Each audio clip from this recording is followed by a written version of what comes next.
What's up, Raiders? Bionic here. Welcome to another Raid Shadow Legends video. Today we're going to do a build video. I think it's been a while since I did one, and we've just had 2 artifact enhancement back to back. Therefore, I got the opportunity to work on gear a little bit.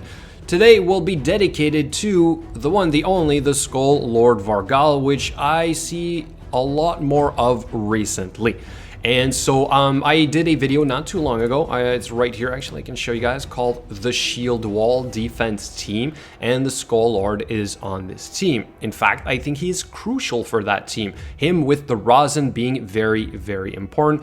Rosin not being necessarily the most important. I mean, you could always work with like a Seeker in the lead. Any kind of like defense aura champions would be really good as well. But for the time being, I decided to use the Rosin. Okay, so why do we like this guy? 2 passives. This one, which will revive a Skullsworn, very effective in faction wars. In fact, this has allowed me to push pretty far up. I'll show you guys in a second. So the Skullsworn will constantly be taking a heat. He will die and then he will be revived. Therefore, it's kind of like a way to control the enemies, right? We also have this one right here, which if attack past a certain amount of max HP, or like if the opponent has a certain amount of max HP reduced, he will go into a true fear. Very unlikely, but every now and then it does happen. It's kind of funny to watch, but like, don't count on this, okay? I don't think that's the most important thing about this champion. Neither is this skill. AoE decrease attack is okay-ish. I mean, it's good in certain applications, but for what I'm using him for right now, although this could be good for certain dungeons, not exactly what I'm looking for out of this guy. It's really this skill right here. And I did put some books into him. I'll tell you guys why in a second. But this right here, okay, the provoke on a 2-turn cooldown, 100% chance of applying if you can get enough accuracy on top of a lot of resistance. Show you guys in a second as well. I think he really, really shines. The A1 is also interesting. The ability to fill this champion's turn meter by 5%. Chance to repeat this skill. And then the heal reduction, a little bit more damage, but again, not exactly what we're looking for. So, as you saw with his base stats, which we'll look again here in a second, this guy is screaming for a shield set. I think he is built for it, or at least he has the right amount of HP, one of the highest in the game so far, and also very high resistance and very high accuracy. Therefore, it's easy to stack those stats on this champion, okay? So his skid is not the greatest, but his stats are literally a game changer, as well as very high speed. So piece by piece here, we've got HP percent, speed, resistance. Then we've got, again, speed, resistance, accuracy, attack percent being completely useless, but I don't have perfect gear. Then we have crit rate, defense, accuracy, and resistance. This is kind of nice overall. Crit rate is always nice to do a little bit more damage, but it's sort of not what I was focusing on. I'd say defense, accuracy, and resistance, or defense percent was a little bit more important. Then we have HP percent gloves because we're doing a shield set, right? Resistance, defense, crit damage is nice as well, but again, not my priority. Then we have HP percent chest. These could easily be defense percent if you want this guy to deal a little bit more damage, but the way my Tag Arena team is built, I'm stacking shield sets on 2 different champions. You could even do up to 3, even 4 if you wanted to, right? And be literally unkillable in that first like set of nukes. But for the time being, I decided to just go with HP percent because he's literally my highest HP champion right now. Then we have defense percent here, accuracy, resistance, speed boots. These could be defense percent, it could be HP percent, but I do like to have him at a decent amount of speed because he can keep provoking, and I think that is also very important about this champion. Then we have HP ring with HP percent, defense percent. We have an amulet with some HP resistance, accuracy. I mean, I could roll this up to 16, but like, you know, I'm looking for what defense at this point, so it's not going to change his stats drastically. We have resistance right here, banner with some speed, really nice. Attack percent, not good at all, but this is the best resistance banner that I had for this faction. In fact, I think it's one of the only ones. So, total stats, we're now looking at 92k HP. Obviously, the Great Hall is affecting all this, so I'll show that in a second.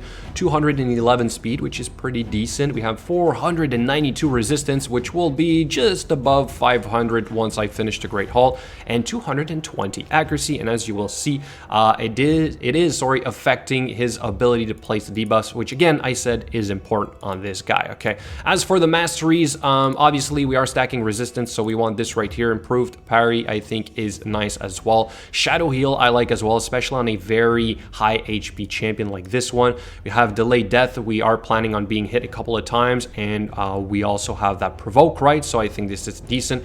We have harvest despair here because I think that and the occasional chance where we might go into a very long fight, this might come into play. But I've rarely seen it happen, so I don't know, maybe it's not the best one to have, but overall, the other passives, I guess, I mean, this could be useful as well. Cycle of Magic, right? Maybe this could be a little bit more important, but you also want to make it to all the way down here, so you might have to play around with this. Cycle of Revenge, I think, is pretty important. I like Deterrence as well, because my Rosin does not have a ton of resistance, will be crowd controlled every once in a while, so this guy will go into a counter attack occasionally. Unshakable, obviously, and then we have here a little bit more HP because we have a shield set. Turn meter increase on the buff when they expire. Evil Eye for that A1 to control the turn meter, and Master Hexer for that decrease attack, right? So that's pretty much it. Let's go over the Great Hall real quick. Again, it is affecting the stats, okay? So I'm not gonna lie, this is accounting for a good portion of the stats. So builds like this might be only really possible more towards the end game, or depending on how high you are in Tag Arena or Gold Arena, right? So still, I think that this is pretty solid.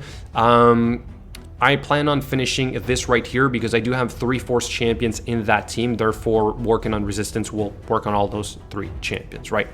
So, okay, that's pretty much it. Faction Wars here real quick at level 60 now, which we do have the Skull Lord, we have a Skull Sworn, we have a Rosin, a Broadmaw, and then the last one is like a Basilisk, right? So that team has allowed me to push pretty high, and once it is finished, I will make a separate video dedicated to that team. All right, now let's go into Arena. I actually tried a battle right before I did this video with this team against this team right here, so obviously it's going to be hard for you to believe because you can't see my actual team, but we're going to go into a fight. We're going to try and find another team that we might be able to resist, right? What I really want to show is sort of like the ability to resist. We'll try this, to resist some of the debuffs, okay? And whether we win or not, that's not the point. I mean, we do have a higher team power. I'm going to hope that we have a chance at winning here, but again, I just want to show sort of like the ability to control the enemy team while, you know, letting them the opportunity to hit first. All right, so right there, turn meter reduction. See how my Rosin got hit and my Rosin got provoked. That is because, again, he has very low resistance, but all the other 3 so far, which are all close to 400 if not higher, and then this guy at like 500, plus the aura literally close to 600 at this point, okay? Then I try to control the Arbiter because she's going to be the most annoying. We're going to buff up. Again, my Rosin got hit there with the debuff because we do not have enough resistance, okay? So this team is only as good as the entire team. So if you have one weak champion, well, chances are you are going to suffer. Decreased attack will not do much for me at this point, so we're going to keep working on that Arbiter.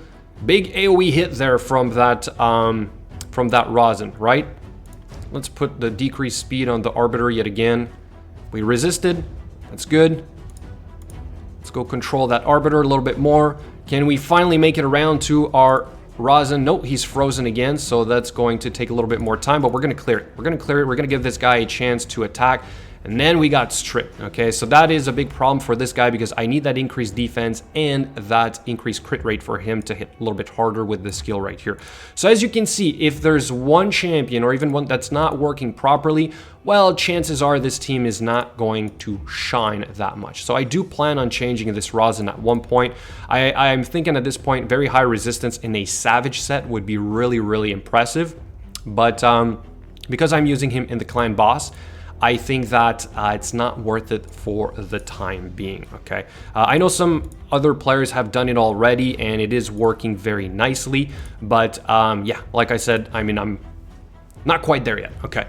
So we're gonna let this go on auto now. I'm pretty sure it's a win anyway, right? As you can see, we're super tanky, right? We don't necessarily take big hits. We didn't have crazy nukers on the other team, but the previous team that I showed you had a Trunda, which is really nice to be able to play against with the affinity matchup, right? So a lot of Force champions against your Magic champions will go a very long way.